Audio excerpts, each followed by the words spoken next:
नमस्कार दोस्तों, इस वीडियो में हिंदी के अंतर्गत संज्ञा के विकारक तत्व का रिवीजन करेंगे। तो आइए शुरू करते हैं। संज्ञा के विकारक तत्व। संज्ञा में 3 प्रकार से विकार उत्पन्न होते हैं। पहला लिंग, दूसरा वचन, तीसरा कारक। अब लिंग देखते हैं। तो लिंग संस्कृत भाषा का शब्द है। एक बात और महत्वपूर्ण है कि अप्राणीवाचक शब्दों का लिंग निर्धारण उनके साथ प्रयुक्त क्रिया एवं विशेषण के आधार पर होता है। अर्थात ऐसी वस्तुएं जिनमें जीवन न हो उनके लिंग का निर्धारण किसे करेंगे? तो उनके साथ प्रयुक्त क्रिया एवं विशेषण के आधार पे। हिंदी में लिंग के 2 भेद हैं, पहला पुल्लिंग और दूसरा स्त्रीलिंग। तो पुल्लिंग पुरुष जाति का बोध होता है और स्त्रीलिंग से स्त्री जाति का बोध होता है। पुल्लिंग के कुछ नियम हैं, जो नियम का पालन करता है वे पुल्लिंग शब्द के अंतर्गत आते हैं। तो पहला, आकारांत शब्द प्रायः पुल्लिंग होते हैं। वे भाववाचक संज्ञाएं जिनके अंत में त्व, व, य होता है वे प्रायः पुल्लिंग होते हैं। जिन शब्दों के अंत में पा, पन, आव आदि जुड़े हों वे प्रायः पुल्लिंग होते हैं। जैसे राम, सूर्य, क्रोध। क्रोध शब्द को याद रखिएगा, क्रोध क्या है? पुल्लिंग है। समुद्र, गुरुत्व, शौर्य, बुढ़ापा, बचपन, परिवार, समाज, झुंड, कुटुंब, दल, संघ, धनिया, जीरा। धनिया को याद रखिएगा, धनिया क्या है? पुल्लिंग है। जीरा पुल्लिंग है। मोटा, विंध्याचल, वैशाख, सूर्य, चंद्रमा, मंगल, राहु, केतु, बुध, नीम, आम, बाजरा, गेहूं, चावल, चना, मटर, उर्द, पानी, सोना, तांबा, लोहा, घी, तेल, हीरा, शहद, पन्ना, मूंगा, मोती। मोती देखिए स्त्रीलिंग जैसा लग रहा है, लेकिन ये क्या है? पुल्लिंग है। सिर, मस्तक, दांत, मुख, कान, गला, नख, समुदाय, समूह, मंडल। ये शब्द क्या है? पुल्लिंग है, पुल्लिंग के अंतर्गत आते हैं। कुछ शब्द और महत्वपूर्ण हैं जो परीक्षा में पूछा गया है। इसे कवि, कपि, रवि, हाथी, दही, पानी। दही पानी को तो और याद रखिएगा, दही पानी पुल्लिंग है। दही और पानी शब्द क्या है? पुल्लिंग। आटा, पैसा, चमड़ा ये भी पुल्लिंग है। कपड़ा, गन्ना, धुआं, तख्त, विकास, बादल, आशीर्वाद, दरबार, संवाद, शोर, शहर, बालू, मधु, अबीर, ढोलक, तबला, माधुर्य, बुढ़ापा। ये शब्द पुल्लिंग हैं। अब कुछ और नियम है कि जिन भाववाचक संज्ञाओं के अंत में ना, आव, पन, वा, पा होता है वे पुल्लिंग होते हैं। जैसे गाना, आना, बहाव, चढ़ाव, बड़प्पन, बढ़ावा, बुढ़ापा। ये शब्द क्या है? पुल्लिंग है। अब स्त्रीलिंग देखते हैं। स्त्रीलिंग में इकारांत और इकारांत शब्द प्रायः स्त्रीलिंग होते हैं, यानी जो शब्द ई से अंत हों वो क्या होते हैं? स्त्रीलिंग होते हैं।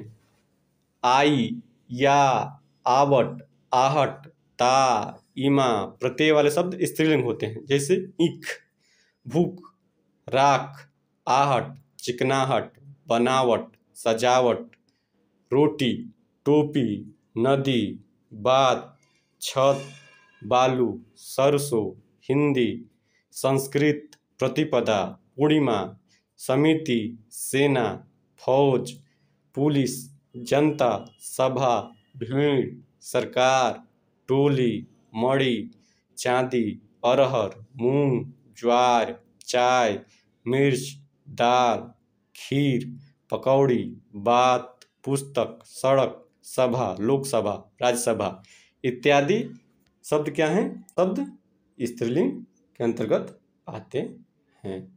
ध्यान दीजिएगा।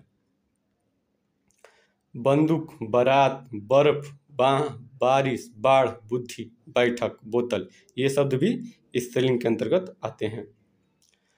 अब कुछ शब्द और देखते हैं। इससे एक शब्द है भार्या, दारा, कलत्र। ये तीनों शब्द भार्या, दारा, कलत्र तीनों पत्नी के लिए प्रयुक्त होते हैं, परंतु भार्या स्त्रीलिंग है, दारा पुल्लिंग है और कलत्र नपुंसकलिंग।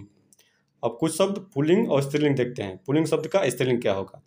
तो कवि का कवित्री, विद्वान का विदुषी, नेता का नेत्री, महान का महती, साधु का साध्वी, लेखक का लेखिका, दही का नहीं होगा पानी, बुद्धिमान का बुद्धिमती, श्रीमान का श्रीमती, धनवान का धनवती, आयुष्मान का आयुष्मती, युवा का युवती, राजा का रागी, सत्यवान का सत्यवती, बलवान का बलवती, कर्ता का कर्त्री, हर्ता का हत्री, दाता का दात्री, ध्याता का ध्यात्री, व्याख्याता का व्याख्यात्री, होता का होत्री, धाता का धात्री, रचयिता का रचित्री, और ऋषि का सबसे महत्वपूर्ण है ऋषि का स्त्रीलिंग क्या होगा? तो ऋषि का।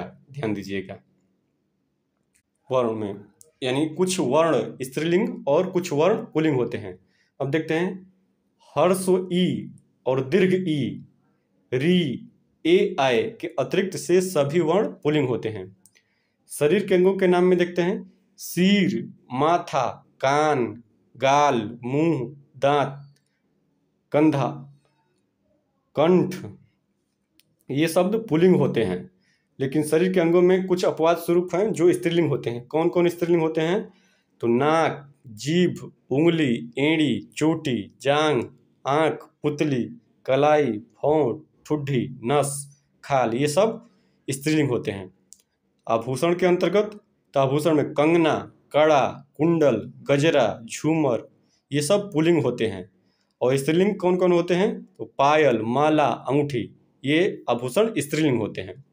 और कुछ शब्द सदैव पुल्लिंग में प्रयोग होते हैं, जैसे चीता, उल्लू, तोता, कावा, खटमल, हाथी, गरुड़, गैंडा, भालू, खरगोश, पंछी, मगरमच्छ, भेड़िया, यानी ये शब्द क्या होते हैं? ये हमेशा हमेशा पुल्लिंग में प्रयोग होते हैं। कुछ शब्द सदैव स्त्रीलिंग में प्रयोग होते हैं। ये शब्द कौन कौन है?